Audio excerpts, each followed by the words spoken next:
Hello and welcome. It is the 22nd annual Garden State Film Festival. This year, there will be 200 films from over 14 countries screening the weekend of March 21st to the 24th of this year.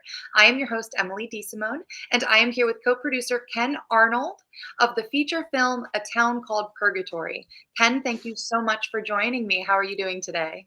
I'm doing great, Emily. Thanks for having me. Absolutely. Give our live viewers a tidbit about your feature, A Town Called Purgatory. What got you into this? A Town Called Purgatory. It's a horror western that we shot during COVID. We were actually scheduled to shoot a horror comedy that took place in Romania, and it was a road trip movie. But unfortunately, COVID made that a little bit too complex. So what we did was we shifted and in a Zoom call, at the end of the Zoom call, we were talking with our producer over in Austria, and we said, "Hey, you wouldn't happen to have an old Western town?" And we were kind of kidding when we said it. And he goes, "I got one 15 minutes from my house."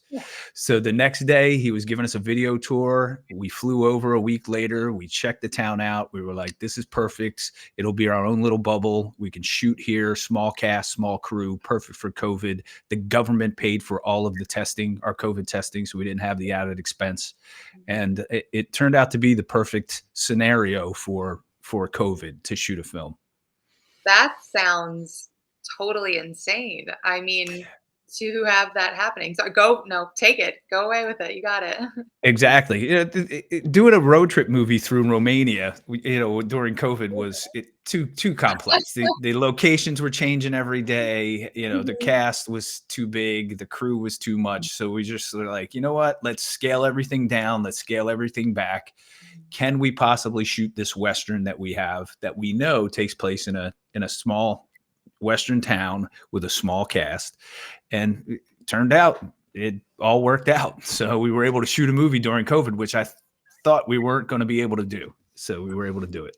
And at what point in COVID were you filming?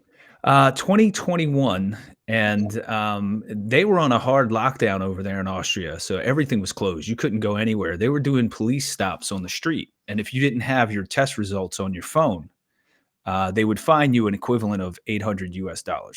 Wow. Oh yeah, we Okay. we were stopped a few times. Yeah, not all the time, but a couple times we got stopped. And fortunately, we were on the testing. We were testing regularly, so everybody always had their test results with them. So yeah. What was that like, how big was your cast and crew? Where did you find your cast and crew that was willing to do this, I guess, at this time? The crew was mostly out of Romania, so we used the Romanian crew, but not as big a crew. We told them, you got to scale it down.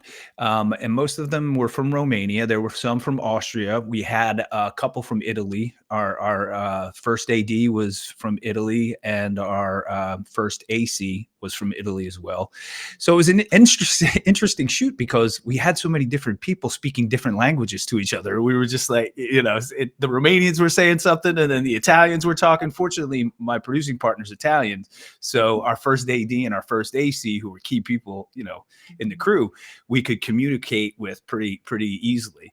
Our director of photography was Austrian, but he is very good with English, so he didn't have any problems. So first it took a little bit to get the communication down, but once we did, things started to roll, and they did an excellent job. And if you see the film, you'll see how great they did it with the cinematography. I am so excited to watch the film. I mean, I know that it sounds like it's going to be really insane to watch. Can you tell me a bit about what it was like behind the scenes filming this project? It was, let's just put it this way, insane. We were in Austria in the middle of this old Western town, which in Austria, you're just sitting there going, there's no Western towns in uh in Austria, right? There's no way. Yet 15 minutes south of Vienna, here's an old Western town that happened to be an amusement park that when, 20 years prior, you could bring your kids and they could experience, the horses and gunfights, and they could see the cowboys walking down the street. And it was just a lot of fun. There was a train track that went around the whole place, and it was there for us to use in any building, the jail cell, the saloon. And we utilized almost every inch of that place when we shot the film. So with this, I mean, it seems like you've got a pretty in-depth setup, but what is your background in film, if you don't mind sharing? My background in film, I've been involved in acting and producing and directing for since the 90s, for a little bit over 25 years now. So I've produced a couple other feature films, The Night Watchman, which screened at the Garden State Film Festival in 2017, Comedy of Horrors, which screened there 2 years ago. And now we've got our third feature film that Dan DeLuca and I produced together. And we're so happy to be back because we love the Garden State Film Festival. It's awesome. They put on a great show. They have great parties and great events. And if you're not coming, you should be. You should be getting your tickets right now. So Absolutely. And I'll be telling everybody where to find them at the end of this interview. So, you're saying that you direct, you produce, you mhm. seem to be someone that wears many hats, so what would you say was a really big challenge that you've experienced in your time being a director and a producer that you think has made you to be a really strong director and producer?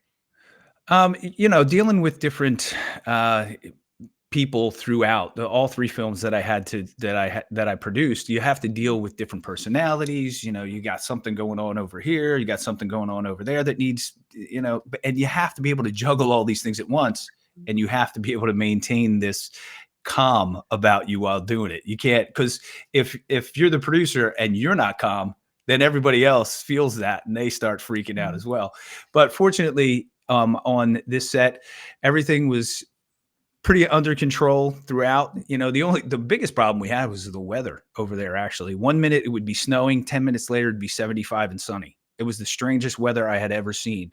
We had 2 earthquakes hit while we were there, one while we were shooting, and you Mhm. could just see everybody in the western town, right, like right down the middle of the town. You just see everybody after it hit because the buildings were Mhm. shaking, and Real quick, everybody just we'll have Dan come on in and join us, and then awesome. I would love to hear you continue. Hey, Dan, how you doing? I'm doing well. Hey, thanks for having us. How you doing? I'm doing well. So Ken was actually just telling us about how it was like adapting to the changing weather in Austria. Yeah. You think it's bad, in the DC area. It was literally minute by minute there. One shot, it would be snowing, and then literally the next shot, the sun would be out. It, I it just was I just pretty said insane. that. Oh, I did just you? said the exact same thing. I was telling her about the earthquakes we had. Oh yeah, So, yeah. We had yeah. 2 earthquakes. In fact, the guy that ran the place, it was like 2 o'clock in the morning. Runs out. And he's like, "What are you guys doing? Or what are you shooting off?" It's like, dude, it ain't us, man. It was an earthquake. It's Yeah. crazy. It was a lot of weird stuff that happened while we were there. So what So. was that like filming and adapting? I mean, I'm sure you had plenty of equipment and also people to, be semi-responsible for. What was that like having, that earthquake or two earthquakes, it seems like happening during filming? Well, from my point of view, as long as I was safe, I don't care about anybody else. In fact, I pushed the old ladies out of the way and ran as fast as I could. Yeah. That's typical Dan right Yeah, there. no, we Yeah. just basically stopped and made everybody step outside and wait until we were certain, that this was going away. Fortunately, there was nothing around us. It was just this little western town, and it's not like there were other buildings and stuff like that. Although the buildings we were in, they danced. They didn't Oh yeah, shake. They they did danced. shake, and we did have the crew go around and take a look at all the buildings and make sure that things were solid, so to speak, before we went back to work. None of the lights fell over or anything like that, but like Dan was saying, the buildings were shaking, and we were kind of like, "What's going on right now?" Yeah, I So recognize it right away because I've been through many earthquakes. I grew up in Italy, and we have earthquakes there all the time. And so when this thing hit, I'm like, oh my God, I know exactly what it is. Yeah. So, Well, Ken was screaming like a little girl, and I do, way to as I come do. to us, yes, my yeah. gosh. Dan, tell me, you wrote A Town Called Purgatory, Yep. and Ken was letting me know that it was originally supposed to be a road trip movie, but due to COVID, you changed things up. Besides, I guess, the change of circumstance, what inspired you to write this feature? I don't know if I need to correct the record. I didn't write the road trip movie. Oh, Yeah, that wasn't me. okay. Um, But what inspired this movie was generally what happens is Ken will come up with an idea, and usually a pretty good idea. Um, and then I'll kind of ruminate on it for a bit, and then I'll start hammering stuff out. But it was all because of COVID. It was like, we can't do that road trip one. There's just too many locations, too many people. It was really, and the script was just too long, and everything needed to be tightened up. So I thought, let me write something small. And in fact, this movie in the original script, I think we had five characters in the original script. And then, kind of developed after that. And we ended up with 9 different characters in the script. But that was the reason to start the movie. But Ken was like, hey, we need to do a horror Western. He had just done this film called The Marshal, where he was playing Bill Tillman, a historical figure cowboy in the Old West. And it's like, we need to do a horror Western. And so, let's find something that is not like your typical kind of monster movie, base it in the time and in the lore. And it's, one thing, and Ken hates me for this, but I think he also loves me for this, is that when I'm writing something that it's a period piece, the smallest of details bothers me.